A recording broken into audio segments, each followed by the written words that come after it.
The coffee steamed between us, 2 cups set down with a careful hand, hers sliding closer to me with a faint smile that never touched her eyes. The smell was wrong. Not bitter, not burnt, but sharp, like something that did not belong in a kitchen. She watched me, waiting, her hands folded as though she were presenting a gift. I lifted the mug slowly, pretending not to notice the thickness in the air, and then, without a word, I switched the cups. She blinked once, as if something had slipped from her control, and in that silence, I realized this was not breakfast. This was the beginning of war. It was not the coffee itself that betrayed me, but what followed after. She placed her mug back on the table with a faint clink, eyes lowered as though she was only being polite, but the way she leaned into the silence was deliberate. My son entered the room a moment later, his shirt pressed, his tie straight, and his gaze flickered once between us before settling on her. Not on me. She spoke first, her voice lilting, soft but edged with steel. I thought I might try something new for breakfast. He smiled, approving, not at the coffee, but at her initiative, and I saw in that single exchange how easily a throne is handed over without ceremony, without words of dismissal, yet leaving no doubt who now sits in the center. My cup remained untouched, and yet already I was erased. She had not poisoned the drink. No, her strategy was far more elegant. She poisoned the perception. With that single act, the careful brewing, the offering, the scent that carried something untrustworthy, she made the room hers. He never asked about my cup, never asked about the recipes I had perfected, never asked how many years I had risen before dawn to fill this same kitchen with the warmth of tradition. He simply leaned toward her, his laughter falling where mine used to. My silence thickened. He Avy in my chest, but I let it sit there, unspoken, because I understood that protest would only sound like jealousy, that defense would only confirm my displacement. Later, when the family gathered at the long wooden table, the pattern became undeniable. The dishes were passed hand to hand, but always with her name attached, her seasoning, her effort, her touch. No one remembered the years my hands had served those same plates, carried those same trays, ensured that everyone left full even when I stayed hungry. Instead, she was praised for innovations that were nothing more than borrowed gestures, and each compliment landed like a knife turned slowly in my side. They looked past me as though I were air, a shadow in my own home, while she shone under their attention like a figure crowned. I was not shouted down. That would have been easier to endure.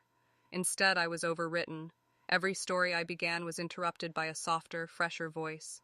Every plan I suggested was reframed in her language until my words vanished, existing only as scaffolding for her performance. When I excused myself to fetch more bread, I returned to find my chair taken, not by accident, but as if the circle had already shifted to close without me. They smiled when I stood at the edge, offering me space elsewhere. But it was not the same. My seat, once a symbol of belonging, was no longer reserved. What stung most was not their cruelty, but their indifference. Cruelty at least acknowledges the other person. Indifference erases her completely. I watched my son tilt his head toward her, listening intently, his hand resting lightly on hers as though she were the source of his grounding.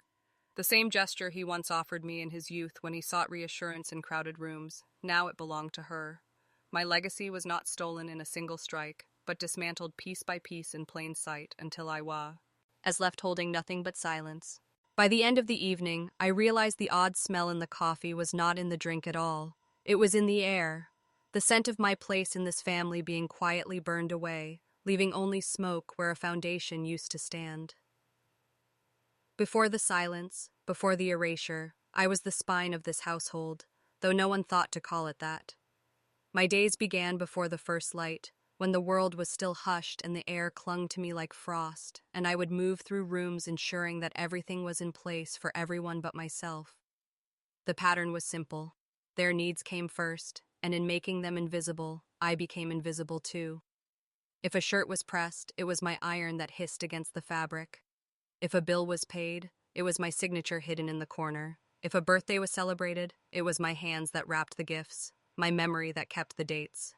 These were not grand sacrifices, not moments that could be applauded, but small, constant offerings that filled the hollow spaces of family life, offerings that were only noticed when they were missing, never when they were present. The truth is, I was praised most when I was silent, when I let them speak, when I made sure their words had room. When I folded myself into the background of their conversations, the room remained warm. If I raised a concern, if I suggested another way, a shadow crossed their expressions as though I had broken an unspoken contract. It became clear over the years that my value was in the absence of my voice, not the presence of it. So I learned to nod, to hum in agreement, to smile at the right places, until my silence became a form of currency that bought me temporary peace. But silence is not peace. It is the slow burial of a person under layers of politeness. There was a chair at the end of the table, always left for me. It was not the seat of honor, nor the head where decisions were made, but it was steady, positioned so I could see everyone's faces at once. That chair became my anchor. I sat there through decades of meals, of arguments, of celebrations, of grief, holding the family together with presence, if not with words. The fabric wore thin under my weight, a faded patch where my body had rested for so many years, but no one else sat there. It was a small recognition, an unspoken acknowledgement that even if my voice did not lead, my watchfulness mattered. To lose that chair, as I did the night she let her hand linger on my son's, was not to lose furniture. It was to lose the only symbol that had marked me as irreplaceable. I carried burdens no one remembers now. The debt taken in my name so my son could finish school, the nights spent awake waiting for him to return from shifts that stretched too long, the meals I stretched when money was thin so that his plate never looked empty. None of that appears in photographs, none of it is written in ledgers. Instead, she will inherit the credit as easily as she inherits the kitchen, while I am left holding only the receipts of sacrifice no one cares to read. I did not do it for recognition, but recognition, once denied long enough, begins to feel like theft. Looking back, I see the pattern clearly. I was a container, a vessel built to hold everyone else's needs, emptied and filled, until the vessel itself began to crack. They mistook my endurance for infinite capacity, never realizing that each silent nod, each carefully placed plate, each late-night calculation of bills was carving away pieces of me. What I gave was not just time or labor, but dignity, the kind that comes from being seen, from being acknowledged as more than the hands that served. And now, when they look at me across the table and do not see me at all, I understand that the cost was not in what I gave them, but in what I gave up of myself. Detachment did not arrive with fanfare. It came quietly, like a draft slipping under a closed door, subtle enough that no one noticed at first. I stopped correcting them when they misremembered who had first established certain traditions, who had paid certain debts, who had made the calls that changed the course of our lives. Instead, I let their narratives expand unchecked, filling the room with versions of history that replaced me neatly, as though erasure were not a cruelty but a natural adjustment. Each time my daughter-in-law recounted a recipe she had discovered, my lips remained closed. Each time my son praised her for innovations he had tasted years before under my hand, I simply folded my napkin and listened. They mistook my silence for concession, but it was something else entirely. It was observation. When people believe they are unchallenged, their masks begin to slip. In the early days, she was careful. Sweetened smiles, deferential nods, gestures wrapped in politeness like candy and cellophane. But once she realized I had ceased defending my place, her movements grew bolder. She corrected me openly in front of guests, dismissing my recollections with a practiced laugh that drew others into her orbit. She spoke on my behalf before I had the chance to answer, her words carrying an authority that seemed to surprise even her. My son did not notice the shift, or perhaps he did and chose comfort over confrontation. Either way, the more I withdrew, the louder her voice became, filling the silence I left behind. I saw it most clearly one evening when the family gathered to discuss the sale of a piece of land that had belonged to my late husband. For years I had kept the taxes paid, the boundaries secure, the papers in order. Yet when the conversation began, she leaned forward as though she were the steward of that legacy. She spoke with confidence, outlining what should be done, her hand brushing against my son's arm for reinforcement. No one turned to me, not once. I sat still, hands folded, eyes steady, offering nothing but the stillness of presence. By the end, it was her voice that carried the weight of the decision, and the others nodded as though she had always been the one to safeguard what was ours. I did not protest. I did not remind them of the years that land survived because of me. I simply let the silence grow heavy, and in it, I saw how greed dresses itself in competence when unopposed. Detachment sharpened my perception. I began to notice the cracks in her veneer, the way her laughter tightened when attention shifted away from her, the sharpness in her tone when small mistakes were pointed out, the restless need to control even the placement of utensils on the table. My silence became a mirror, and in that reflection, her insecurities flashed bright. Others saw it too, though they did not name it. A cousin once glanced at me during dinner, his brow furrowing at the sharpness of her retort when someone teased her cooking. He said nothing, and neither did I, but in that shared glance I understood that absence of defense can sometimes be the loudest accusation. It was not that I no longer cared, it was that I cared differently. I no longer sought to preserve my image within their stories.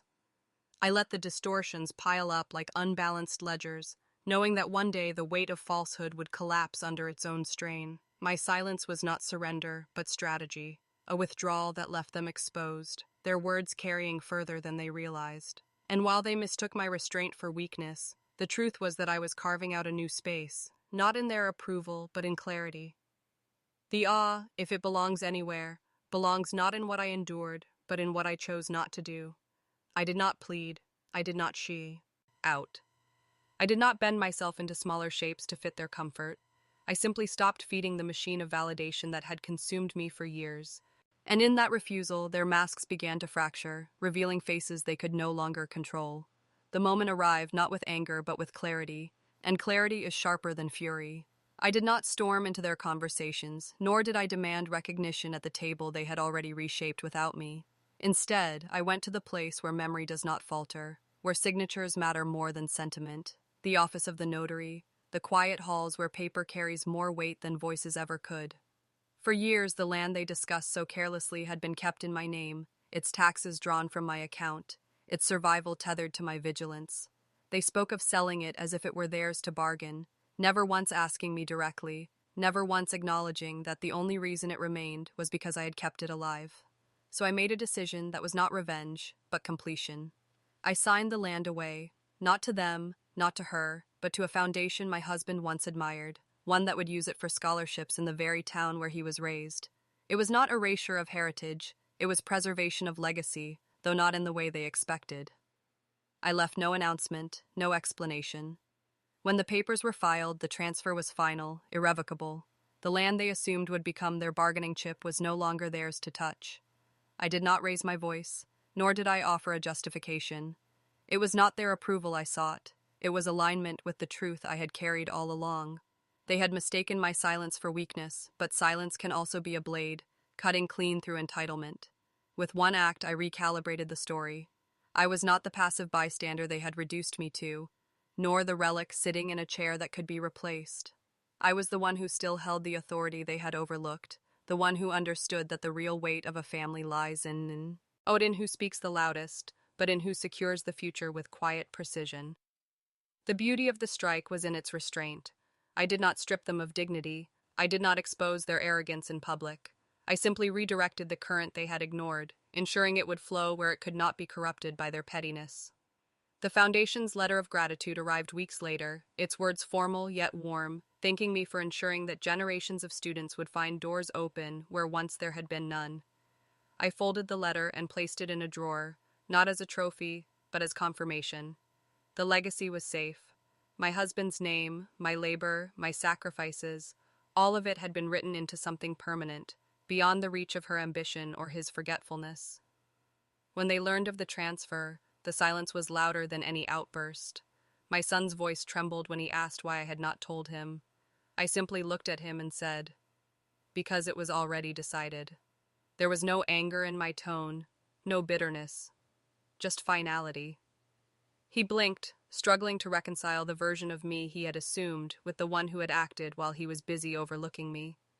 She tried to mask her shock with composure, but I saw the stiffness in her posture, the way her smile faltered. She had expected me to cling to scraps of recognition, to fight for relevance at the table she had claimed. She had not anticipated that I would step outside the table entirely, removing from her grasp something she thought inevitable. The strike was not about punishing them. It was about recalibration, about placing weight where it belonged, about ensuring that the years of sacrifice were not dissolved into the shallow theater of family politics. And in that act, I severed myself from the cycle of needing to be seen. of waiting for acknowledgement that was never coming. I did not need applause. I need them to admit what I had carried. I needed only to know that the story had been corrected, that history had been rewritten in ink they could not smudge. In the end, there was no spectacle. No one clapped, no one condemned me openly. But beneath the stillness, the balance shifted. They could no longer pretend I was irrelevant. They could no longer build their future on land I had protected, as though my role could be erased. The move was quiet, but it was permanent. A single decision, signed and sealed, that drew a line between who I had been and who I was now. I was finished. Not with them as people, but with the illusion that I needed their validation to exist. The calls began as questions, polite at first, almost casual, as though they still believed I could be persuaded with charm. My son's voice carried the familiar warmth he used when he wanted something softened, when he hoped to bend my patience a little longer. "We should talk," he said, his words careful, but beneath them I heard the uncertainty, the recognition that the ground had shifted. I did not block the number. I did not hang up mid-sentence. I simply let the phone ring until it stopped, the silence afterward more final than any declaration. She left messages too, her tone brittle in its brightness, thanking me for everything I'd done, as though rehearsed gratitude could mend a fracture carved too deep. Each apology felt less like repentance and more like desperation, as though they were trying to pull back something already gone. The house no longer carried my rhythms. The chair at the end of the table, worn smooth by decades of my presence, remained empty. They did not place anyone else there, not because they respected it, but because they could not bear the reminder.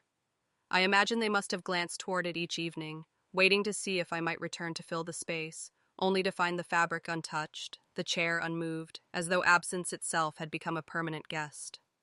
In the kitchen, the drawers no longer opened with the same order, and the spices she arranged carried none of the instinctive pattern I had kept, and I wonder if she ever noticed how often her hand paused, uncertain where things belonged without me. It was not my punishment that haunted them. It was the quiet efficiency of a world that no longer revolved around their approval. The letters began next, not in envelopes of warmth but in legal paper, requests for reconsideration, for negotiation, for a place back at the table they had once assumed was theirs by default. Each one arrived neatly folded, words crafted with care, but I did not reply. I did not tear them up, nor did I frame them as trophies of victory. I placed them in a drawer alongside the Foundation's letter of gratitude, symbols of what happens when silence holds more weight than argument. They wrote as though my absence were temporary, as though time might soften my resolve. They did not understand that I was no longer in the same room, not even in the same story. Their panic was loud, but only in echoes. I felt it in the way relatives reached out suddenly after years of distance, speaking of family bonds and shared histories, trying to bridge the gap without acknowledging the fracture.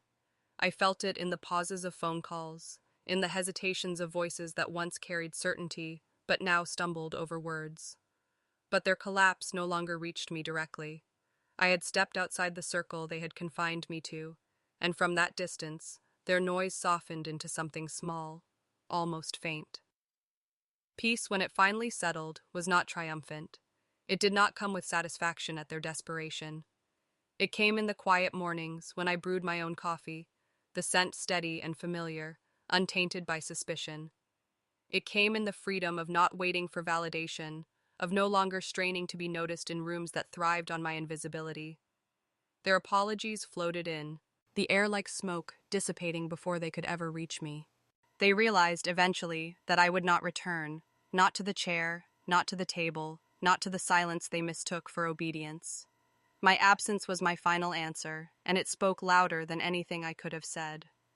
There comes a moment when the noise finally settles, when the memory of their voices no longer dictates the rhythm of her days, and it is in that silence she discovers what had truly been taken from her. It was not money, not opportunity, not even affection in the shallow form they offered. It was time. Time she spent negotiating with lies, stitching together illusions, and defending her dignity against people who never intended to honor it. That is the cost she names to herself, without bitterness, without ceremony. She does not narrate it to anyone else because no one else is entitled to this inventory of losses. It belongs to her alone, the quiet truth of what was stolen and what will never be stolen again. In naming it, she also releases it. The wordless contract of suffering has expired, and she does not intend to renew it. What replaces it is not triumph, but clarity, a kind of clean air that burns the lungs at first before settling into something nourishing. She no longer asks why they did what they did. She no longer rehearses the imaginary courtroom where her explanations might finally be understood. She understands that explanations are a form of captivity, tethering her to the very stage she has already left. Instead, she decides on something both smaller and larger. She will not carry their names in her mouth anymore. She reclaims the space of her own name, her own story, without needing to measure it against theirs. There is no revenge in this reclamation. There is no audience clapping. There is only a woman who has stopped bargaining with ghosts. It is a decision so internal it almost resists description, yet its weight is unmistakable. She chooses to live as someone who no longer defines herself through absence or betrayal. She will not be the woman who waited by the phone, nor the woman who answered apologies with long, aching silences. She will not be the woman who measured her worth in their recognition or their neglect. Each of these versions of her, the defender, the explainer, the forgiver, she folds them away like garments that no longer fit. What remains is stripped down, elemental, unadorned by performance. It is not about becoming someone new, but about refusing to be anyone less than herself again. When she looks around her room, emptier now, simpler, she notices how much space is left when you stop holding on to things that are already gone. The absence of their shadow does not ache anymore, it simply clarifies the light. This is the ending no one else will witness because it is not external, not dramatic. It is the final untangling, the real severance, her decision to walk into the rest of her life without dragging their weight behind her. And though she does not say it aloud, the audience can feel it. This is not an escape, it is ownership. The rain had returned, soft against the windows, the same way it had fallen on the night everything began, when promises sounded eternal and the world still felt unbroken. Now the sound was different, not heavy, not mournful, just steady, like a clock that no longer asked for anyone's attention. On the table sat the single key she had carried for years, once the proof of belonging, later the weight of her own denial. She left it there without note or explanation, a silent offering to a life she no longer recognized as her own. No curtain was drawn, no door slammed, no farewell spoken, only that quiet key gleaming under the lamp's pale light, its meaning already erased. Somewhere, phones still rang, names were still spoken, questions still circled, but none of them reached her anymore. The rain kept falling, unchanged, as if to remind her that endings do not roar, they dissolve, and she let herself dissolve with it, into peace.